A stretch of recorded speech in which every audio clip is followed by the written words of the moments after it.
এই তাপগতিবিদ্যার প্রথম সূত্রের ম্যাথ খুব সহজ, তাই না? চলো তো দেখি। আচ্ছা, ফার্স্ট ল কি বলে? যে ডেল কিউ সমান del U plus del W, তাই না? ডেল কিউ মানে কি? কতটুকু তাপ পাচ্ছে। ডেল ইউ কি? অভ্যন্তরীণ শক্তির পরিবর্তন। আর ডেল ডাব্লিউ কৃত কাজ। দেখো প্রশ্নে কি বলছে? সমচাপের প্রক্রিয়ায় নাইট্রোজেন গ্যাসে 140 জুল তাপ দেওয়া হয়েছে।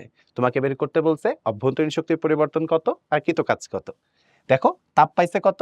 140 জুল। তাহলে তোমরা ডেল কিউ এর মান 140 বসায় দাও। এবার আমি তোমার কাছে চাইছি ডেল ইউ কত, ডেল ডাব্লিউ কত। কি চমৎকার প্রশ্ন না? কিছুই দেওয়া নাই, কেমনে সলভ করবা? আচ্ছা, এই প্রশ্নের ট্রিক্স হচ্ছে প্রসেসটা দেখো।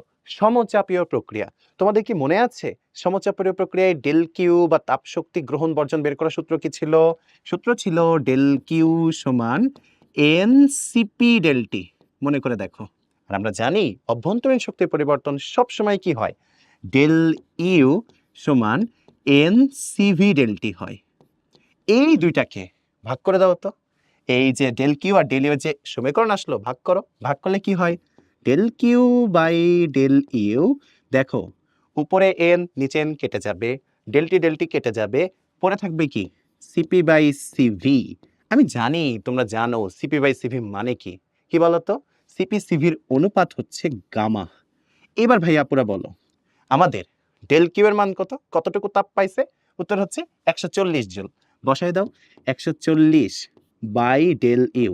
এই নাইট্রোজেন গ্যাস তো দ্বিপারমাণবিক গ্যাস, গামার মান কত? 1.4। বসায় দাও তো 1.4। তাহলে ডেল ইউ কত আসতেছে? 140 ভাগ হচ্ছে 1.4, এটা হয় হচ্ছে 100 জুল চলে আসছে। এবার ভ্যালুটা বসাও।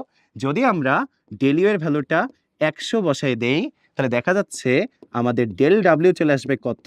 ডেল ডাব্লিউ চলে আসবে হচ্ছে 40 জুল।